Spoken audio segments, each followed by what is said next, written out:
Assalamualaikum, selamat datang di Tuts Private Course Channel. Pada video kali ini kita akan membahas mengenai soal penalaran analitis yang biasa keluar di TIU SKD CPNS maupun Skolastik P3K. Langsung saja kita ke contoh soal yang pertama.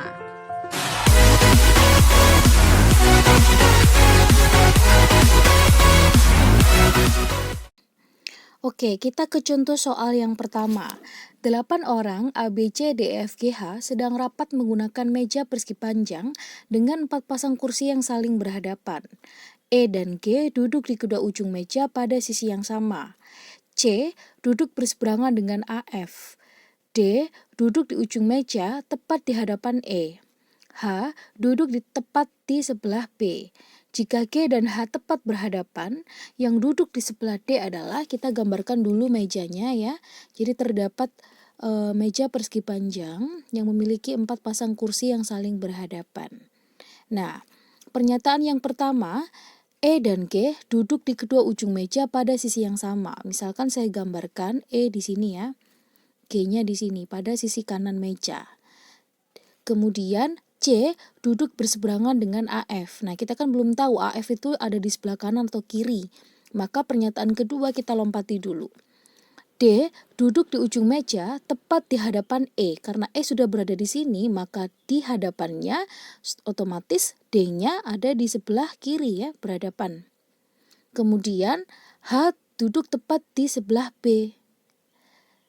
Jika G dan H tepat berhadapan, berarti G di sini hanya berhadapan, hanya otomatis ada di sebelah kiri ya. H duduk tepat di sebelah B, berarti B-nya ada di dekatnya H, di sebelah B. A dan F itu di mana letaknya? Pasti AF-nya di sini. Kenapa? Karena kalau diletakkan di sebelah kiri nggak cukup ya. Yang sini sisanya hanya 1 kursi saja. Nah, pernyataan kedua, C duduk berseberangan dengan AF. Nah, pas ya C-nya berada di sini, di seberangnya AF. Pertanyaannya, yang duduk di sebelah D adalah siapa? Yang duduk di sebelah D adalah lanjut C. Ke contoh soal nomor 2. Di suatu taman hiburan, pengelola menetapkan bahwa 1 tiket harus digunakan untuk memasuki 4 area permainan dengan ketentuan berikut. Area permainan yang dapat dipilih adalah biang lala, kereta gantung, komedi putar, mandi bola, balap mobil, rumah hantu, dan istana boneka. Mandi bola, komedi putar, dan biang lala tidak boleh diambil dalam 1 tiket yang sama. Rumah hantu dan istana boneka wajib diambil, tetapi tidak boleh pada tiket yang sama. Peserta yang masuk rumah hantu harus juga memilih mandi bola. Peserta yang masuk balap mobil tidak boleh memilih istana boneka. Jika dalam suatu tiket pengunjung memilih balap mobil, area permainan yang lain yang dapat dimasuki adalah, ingat ya, di sini pernyataannya, mandi bola, komedi putar, biang lala tidak boleh diambil dalam 1 tiket yang sama. Kita cek, jika di pilihan AE terdapat ketiganya di dalam pilihan, maka langsung kita eliminasi dari jawaban ya, karena kita harus milih salah satu dari mandi bola, komedi putar, atau biang lala. Nah, yang C kelihatan biang lala, mandi bola pada tiket yang sama. Ini jelas tidak boleh ya. Kemudian komedi putar sama mandi bola juga tidak boleh dalam tiket yang sama. Berarti sisa A, B, dan E. Syarat selanjutnya, jika suatu pengunjung memilih balap mobil, maka tidak boleh memilih istana boneka. Tadi kan pengunjungnya memilih balap mobil ya. Berarti tidak boleh istana boneka. Kita cek, yang ada istana bonekanya langsung kita eliminasi. B berarti salah, sisa A sama E. Nah, rumah hantu, istana boneka wajib diambil kan? Karena dia tidak mengambil istana boneka, berarti dia mengambil rumah hantu. Nah, rumah hantu sudah ada ya di sini ya. Kemudian peserta yang masuk rumah hantu harus juga memilih mandi bola. Kita cek A sampai E, yang ada rumah hantu dan mandi bolanya adalah pilihan yang A. E salah ya, karena kalau mengambil rumah hantu harus mengambil mandi bola juga. Nah, maka pilihan yang lebih tepat adalah yang A. Kita ke contoh soal nomor 3. 6 calon pegawai Oni, Pade, Komar, Rian, Susi, Tati akan diwawancarai sesuai urutan berikut. Komar akan diwawancarai pada urutan keempat atau terakhir. Rian akan diwawancarai setelah Oni. Pade akan diwawancarai sebelum Komar. Tati akan diwawancarai sebelum Rian. Dari urutan berikut, mana urutan calon pegawai diwawancarai yang memenuhi ketentuan? Kita langsung ke pernyataan yang pertama. Komar akan diwawancarai pada urutan keempat atau terakhir, ya. Misalnya, ini kan ada 6 urutan ya. Urutan sebelah kiri adalah orang yang diwawancarai pertama kali sampai yang terakhir. Nah, Komar ada di urutan keempat atau terakhir. Ini keempat ya, ini terakhir. Berarti A sampai E memenuhi untuk pernyataan yang pertama. Pernyataan kedua, Rian akan diwawancarai setelah Oni. Berarti posisi Rian harus di sebelah kanannya Oni. Gitu ya. Karena urutannya tadi dari kiri sampai kanan adalah yang paling kiri adalah yang paling pertama diwawancarai dan kanan adalah paling terakhir. Karena Rian diwawancarai setelah Oni, maka Rian posisinya harus di sebelah kanan Oni. Dari A sampai E, mana yang posisi Rian di kanannya Oni? Rian di kanan Oni, Rian di kanan Oni, kemudian Rian di kanan Oni, Rian di kanan Oni, Rian di kanan Oni, semuanya. Ya, semuanya memenuhi. Kemudian Pade akan diwawancarai sebelum Komar, berarti Pade itu lebih dulu daripada Komar, gitu ya. Kita cek pilihan A sampai E, mana yang letaknya Komar di sebelah kanan Pade.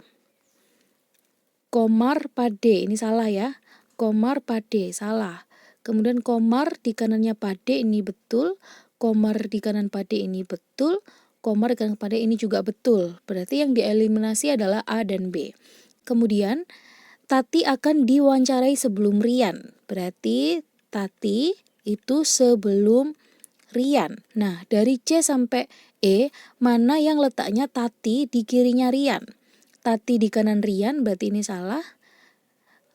Rian di kanan Tati, ini betul ya.